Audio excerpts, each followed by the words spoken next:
So we'll be moving on to Elizabeth Flesch from, she's a postdoc at the University of Montana.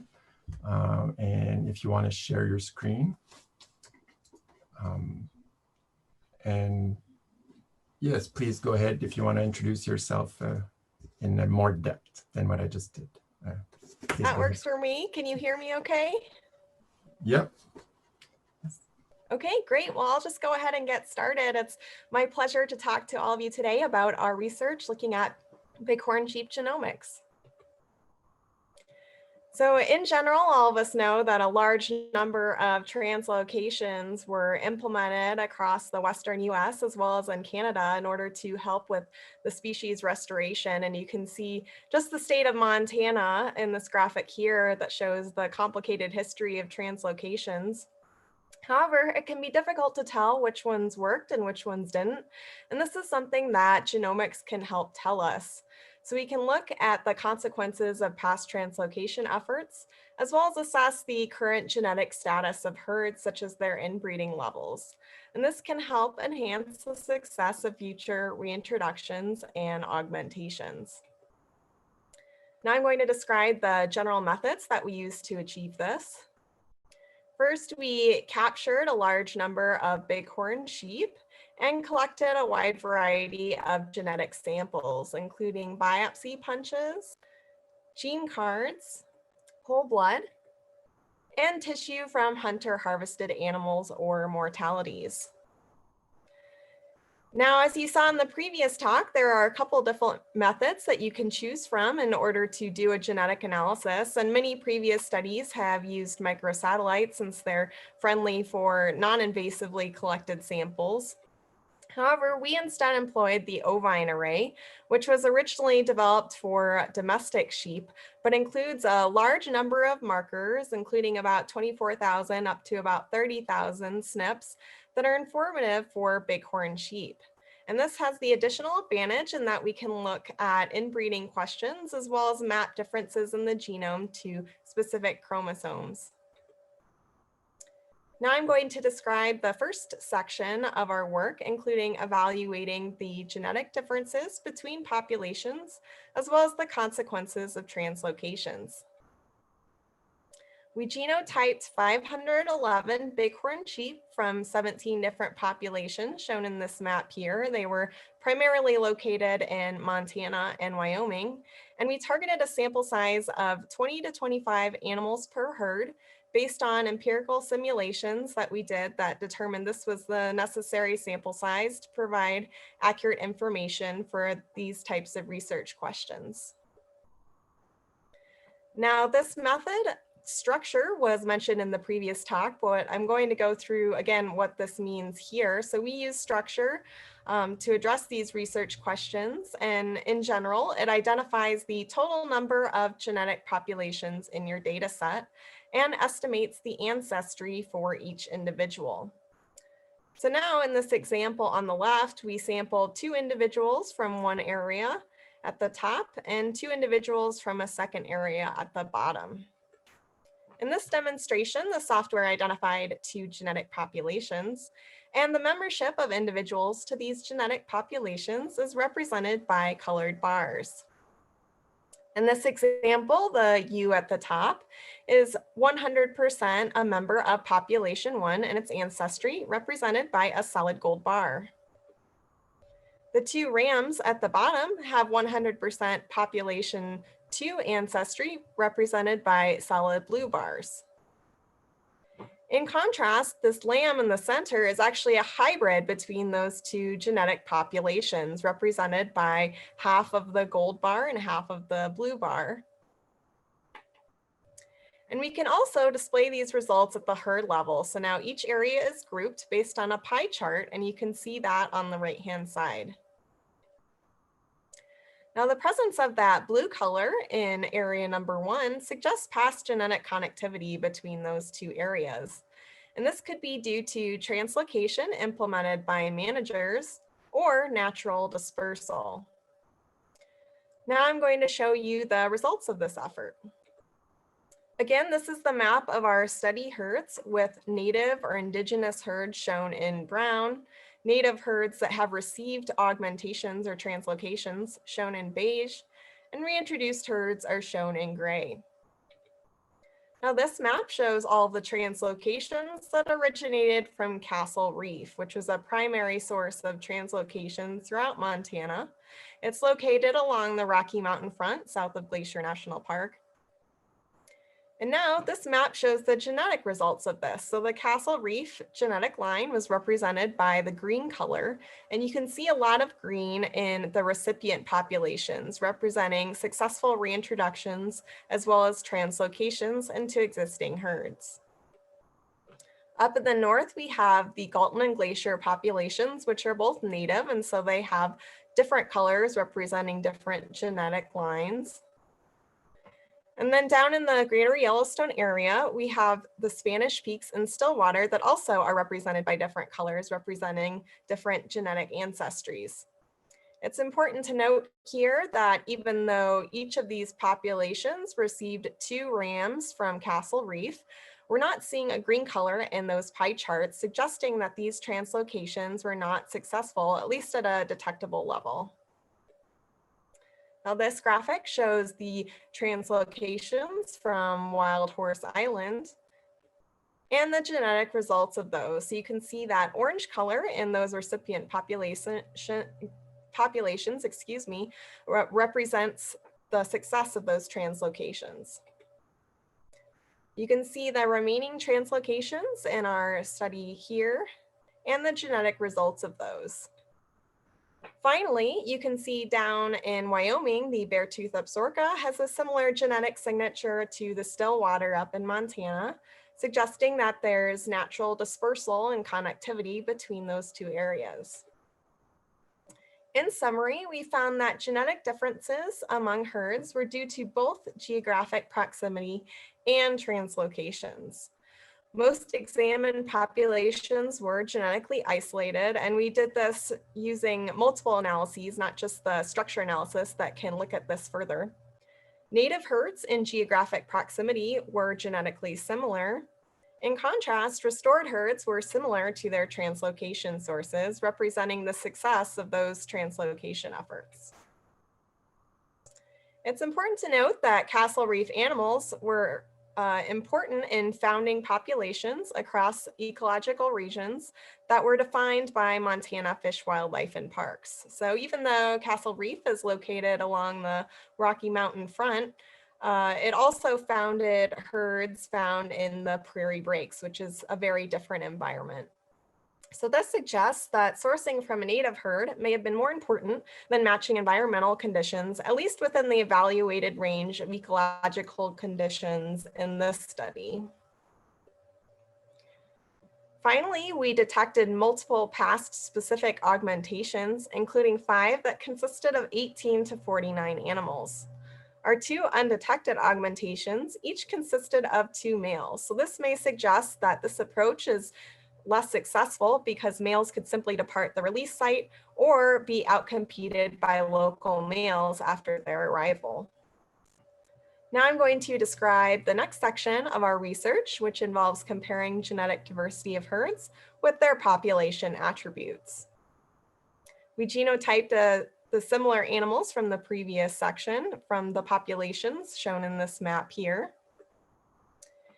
And there are multiple different metrics that can be used to quantify inbreeding and genetic diversity. However, we selected the kinship coefficient, which the literature suggests is one of the best approaches to evaluate genetic diversity and make genetic management decisions in wild populations. Now, what this does is it compares 2 individuals and represents the probability that 2 random alleles, or in our case, SNPs, are the same due to a common ancestor.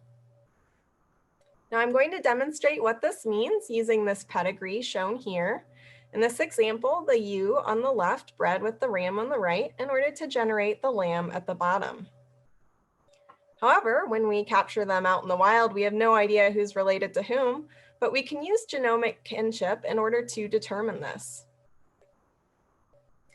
Now in this example, the ewe and the ram are completely unrelated, so they have a kinship coefficient of 0. However, the ewe and the lamb are highly related, and so they have a kinship coefficient of 0.25. Now we can also calculate kinship among all the individuals that we sampled from a herd and take an average of all of those relationships to generate what's called the average pairwise kinship for that herd.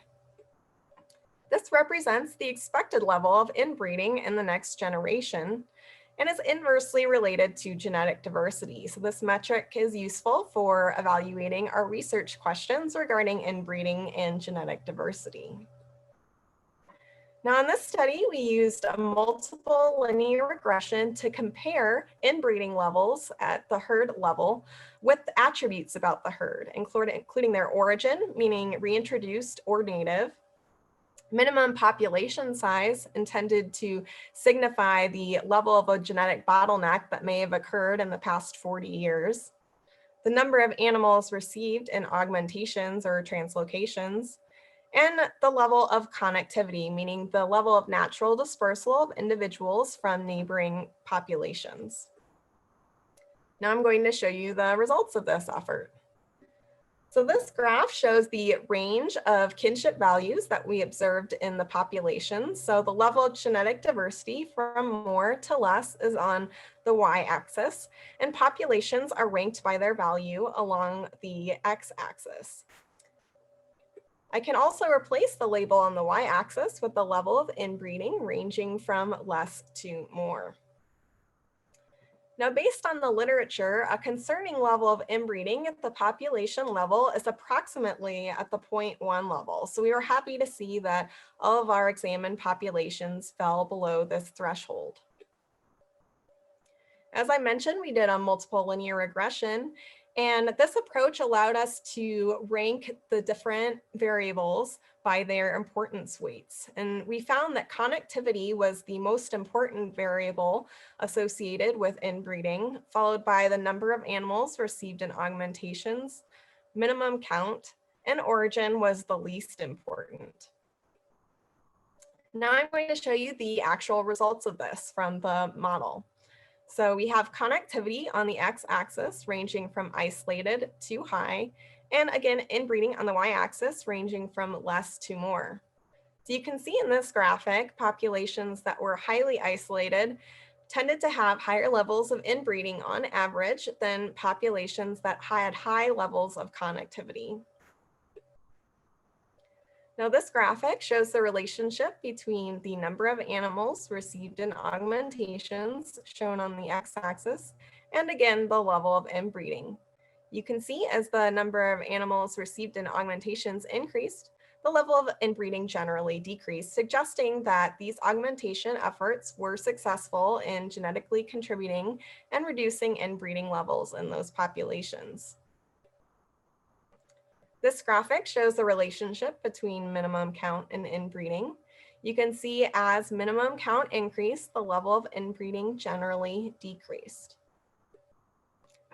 Finally, this graphic shows the relationship between origin, meaning reintroduced or native, versus inbreeding, and you can see that we did not see much of a clear relationship here. We also evaluated the potential for inbreeding depression in our populations, meaning that reproduction was suppressed by a high level of inbreeding. We evaluated this potential by comparing median juvenile survival with average pairwise kinship for 10 populations for which we had this data.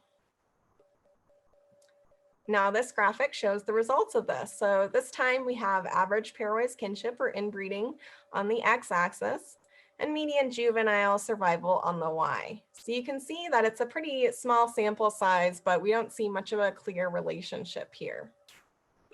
So we also overlaid the disease history of each of these herds, including whether or not MOV was detected in that population and whether or not a die-off occurred in the past 4 years. So you can see that in general, populations that had experienced a die-off recently generally had lower median juvenile survival than those that did not.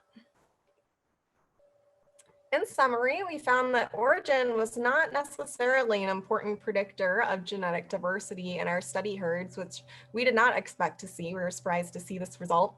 And this is because they did not have different levels of inbreeding. This means that gene flow and mixing sources can minimize inbreeding regardless of a herd's origin. And inbreeding levels do not necessarily preclude the use of reintroduced herds as translocation sources. Bottlenecks were associated with lower genetic diversity because lower minimum counts were correlated with higher inbreeding levels. This means that epizootic events can decrease genetic diversity in a population, but it's important to note that this was not the most important predictor.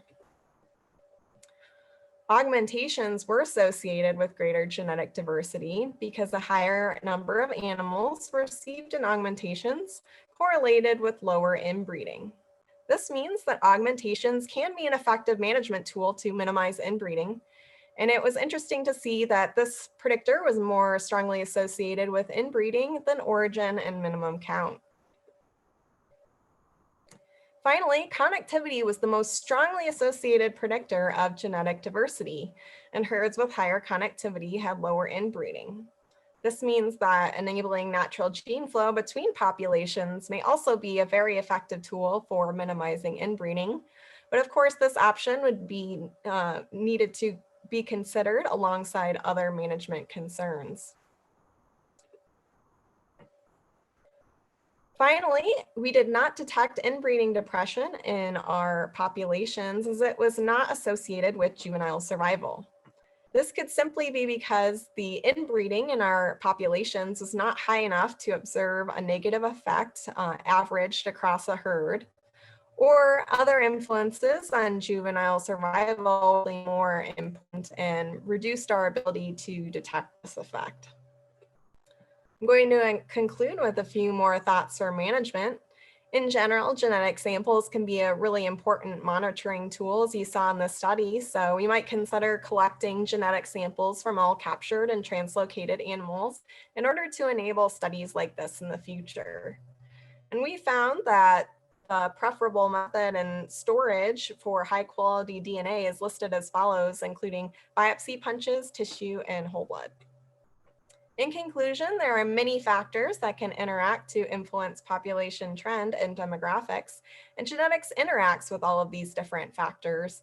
But managers may need to prioritize other concerns in their short-term planning, but we can keep in the back of our mind that genetic issues may be a contributing factor to demographic decline.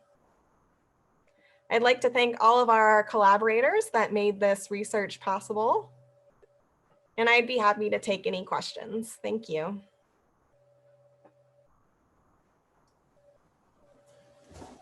All right, thank you, Elizabeth. Great talk. So if there are any questions, just use the Q&A or raise your hands.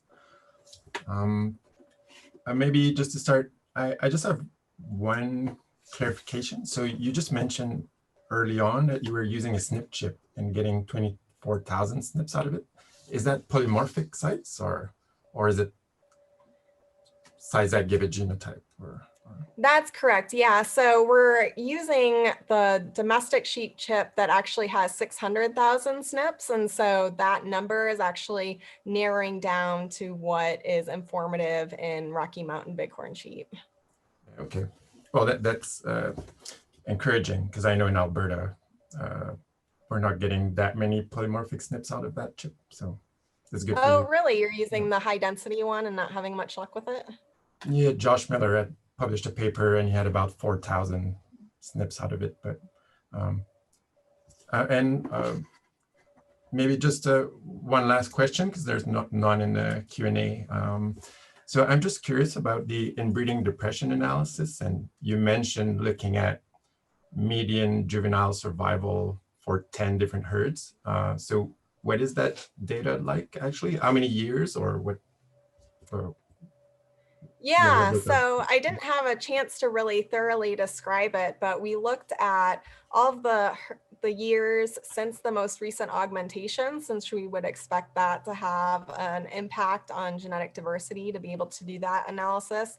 So in that case, it ranged from about 10 to 30 years per herd. And then the median juvenile survival value was actually calculated using an integrated population model that was really complex and built by collaborator Terrell Patterson. And so they essentially used previous counts that showed sex ratios over time and worked really intensively with managers to make sure that those values were accurate and representative, and then inserted them into a model in order to generate what the median juvenile survival value was over that period of time.